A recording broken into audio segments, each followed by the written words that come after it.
a limit because, okay, Yeah. Is that automatic, the recording? I As think soon as I John, sign in, yeah. Oh, I didn't see you. Oh, uh, you're, Jaguru, yeah, Yeah, Sadguru. you have to sign in and then claim host with the and then Uh, and everything starts up. there was something blocking my vision there. Okay. Oh, before we get started, I want to let you know I'm waiting for a friend to stop over, and I have to leave. I can't stay for more than 10 minutes, probably. And just wanted to let you know. It's good.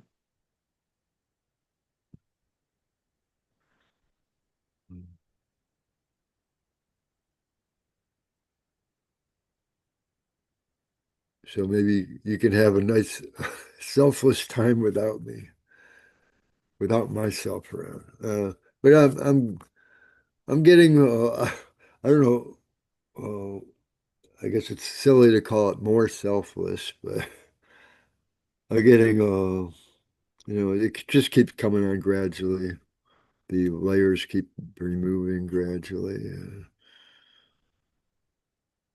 and it's very nice. Dissolving, Yeah, it's very nice. dissolving, dissolving, dissolving, dissolving. I don't know why it has to be nice when they dissolve, but it turns out it is nice. Well, because the layers of illusion that you carry around with you all the time are heavy. It's Yeah, too they're much. intolerable. Yeah, it's intolerable. And it's not true. That's the worst part is the deceit of oh, all these problems, oh, this, oh, even if it's not problems, it's I'm a body in a world. Okay, I'm having a good time, but then oh, I might have a bad time. Or it's just so much Identification, baggage. identification. And I keep coming back lately to noticing that in in my spiritual endeavors, sometimes it seems like to my mind, or whatever, the mind that seems to be me, that contradictions can exist, or else non-contradictions, or else the spirituality can seem to be non-contradictory at times, and sometimes it can seem to be contradictory, but the space It's in the allows. bubble of illusion. Yeah, That's the whole thing. Whenever you go into duality, you have duality. yeah, yeah, Good yeah. and bad, right and wrong, up and down, black and white, hot and cold is duality. And duality is caused because of the sense of existence identifying with a body form. I mean, the primary cause of duality is a sense of existence. Oh, I exist as something. In Mm. reality, you are existence or ultimate truth itself. And there is no division of any kind. All the division is illusion. Again, the dream is the perfect example. Lay down to sleep at night, and dream world is created, and then a body in a world, and a little story, and all this instantaneously, spontaneously. All this is, but you never left yourself. Like Mm. you didn't in dream consciousness separate into all the little people that you're seeing and interacting with. You didn't do that. It's only the appearance. And it's formless, obviously. It came from dream consciousness. So when you know this, when you can really see that, oh, wow, this world is a long dream because the formlessness is doing the same thing, identifying with a form and going around in a dream world, interacting as something. And the waking up is just to know yourself in a real sense. Because this sense of existence, it's here, okay? Just die, just die. Oh, whether this sense of existence is or is not, I am. That's it. Boom, we're all enlightened. Mhm.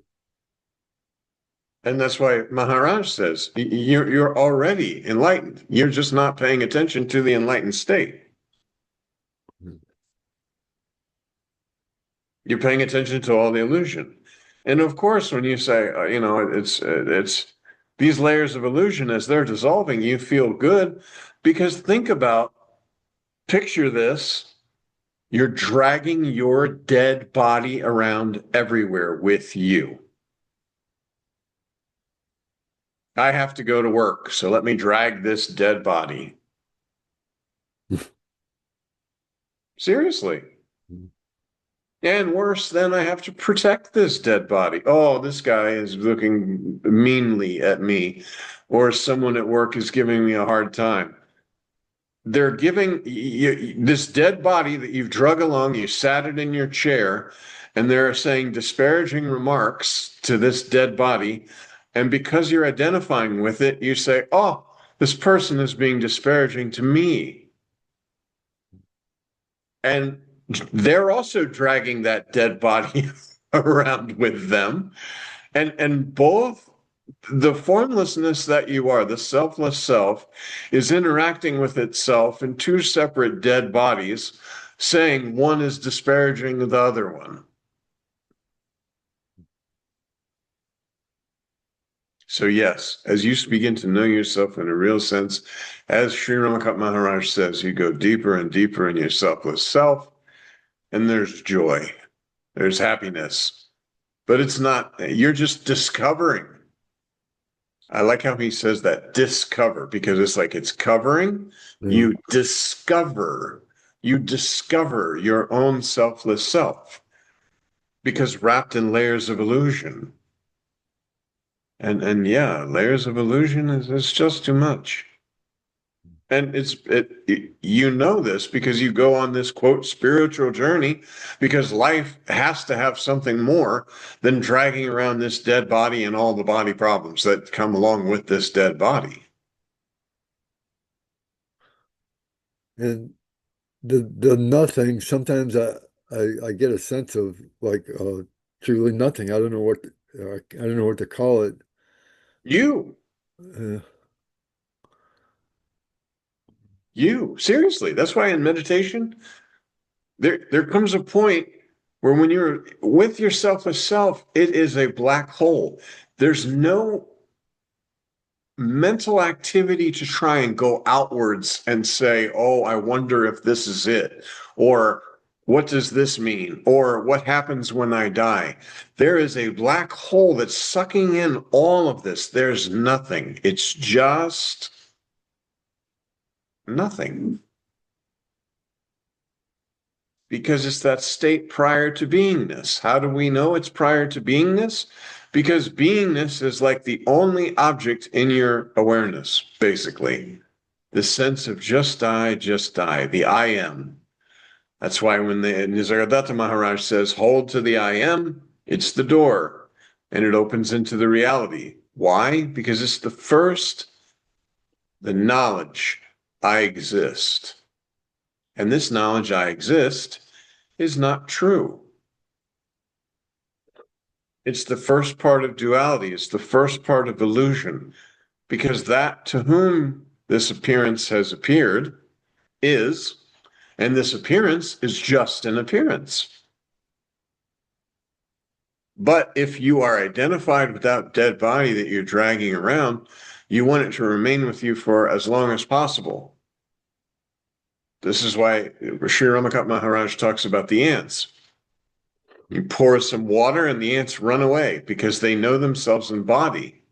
They believe that when the body is no more, that they're no more. They're in jeopardy. Oh, water is coming. Hide. Protect the body. well, somehow we think we like the body, even while it's intolerable.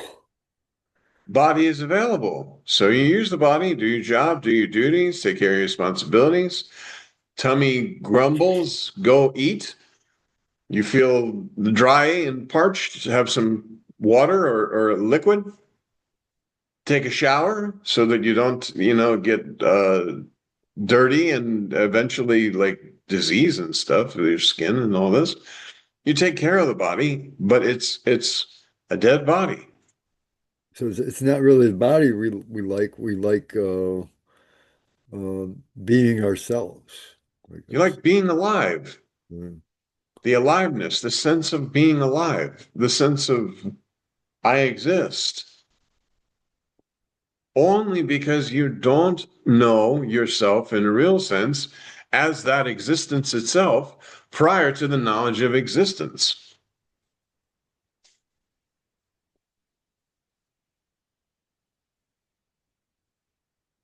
So you do say, Unchanging. yeah, you do say you get to know yourself. So In meditation again.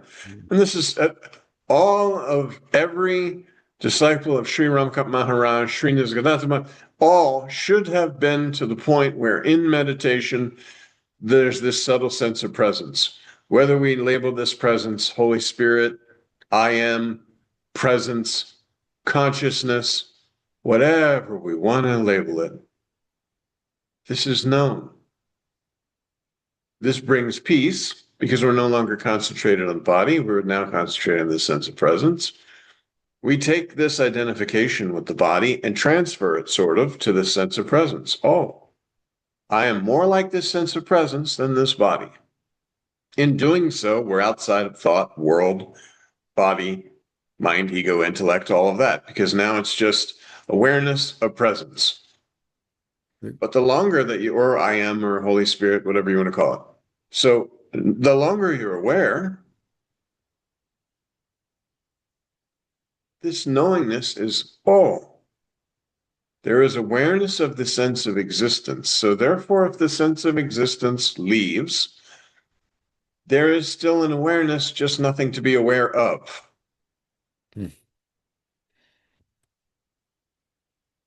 There's not an awareness of something. There's just awareness. There's no longer the concept of consciousness and objects in consciousness that we call world. There's just nothing, but not nothing like, oh, nothing, it's very scary. Nothing, not as a concept of nothing, an absence of everything. Nisargadatta said it was called it potential once, just pure potential. Yeah. And just, you are. Now go do your job, do your duties, take care of your responsibilities. As long as the body's here, enjoy it. You know, it's not like you have to sit and be like, oh, I'm a spiritual man now, I can't go bike riding. Or I'm a spiritual man now, I can't enjoy a nice picnic at the lake. Or I'm a spiritual man now, I don't have to go to work. No, that happened a lot. I remember in the early days of Facebook, when people would show videos of themselves and they're like, yes, I'm living the Buddha life, but they're homeless basically, and they're going around with a whole bunch of other folks that are also homeless and wearing beads and all this sort of thing, expressing the fact that they're spiritual people and they're in that non-doership. And believe it or not, in the beginning, before Sri Ramakant Maharaj, that kind of rubbed off on me too, the non-doership. I almost got fired from my job years ago because of non-doership, because I literally took it as not doing. And you see, in practical spirituality, you have a manager who is not involved in this non-doership. You can do non-doership at home in the unemployment line.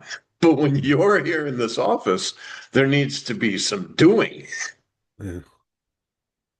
But then there's a higher of, in spirituality, of course, practical spirituality, there are things being done, but no doer, no doership being claimed. That's why you do your job, do your duties, take care of your responsibilities, but you're not making a big show about it. Bhagavad Gita, perfect example. Krishna says, you have to go and do your duty. You're going to have this war. And all the outcome is already taken. All these bodies on the battlefield are already dead bodies. So do your job, do your duties. If you're a soldier, do your soldiering. If you're a seamstress, do your seamstressing. Whatever you are, you do, but without saying, I'm a great warrior. Look at how great I am. I'm strong and powerful. That's like in the Ten Commandments, thou shalt not steal. Well, the worst thing to steal is the idea that you're doing all these things. That's why the flip side of that concept of myself, I'm nothing, the Father doeth the works. Because it's the flip side of, oh, I'm so great. Look at what I'm doing. Thou shalt not steal. You just know, okay, a scene is appearing, activities in the moment, and then finish. Oh, I gotta go check on something. Okay? There's no greatness, there's no smallness.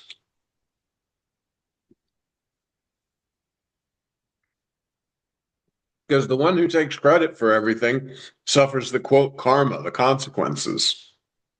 Oh, I'm doing this great thing. And also, you know this because people say, oh, you're so great. Your head swells. Oh, yes, I'm great. I'm great. I'm great. Sri Ramakant Maharaj was told by Sri Ramakant Maharaj, don't give water to these people because they're coming and they're taking water and they're believing themselves to be healed. Don't do that. That's not spirituality. There should be no direct correlation between I did this and now this is happening because it's not true. It's just a delusion and illusion. I did this great thing. I did this horrible thing. I did this. I did that. I do. And I. Your I is formless. It can't do anything. Can the space in the room do anything at all? No.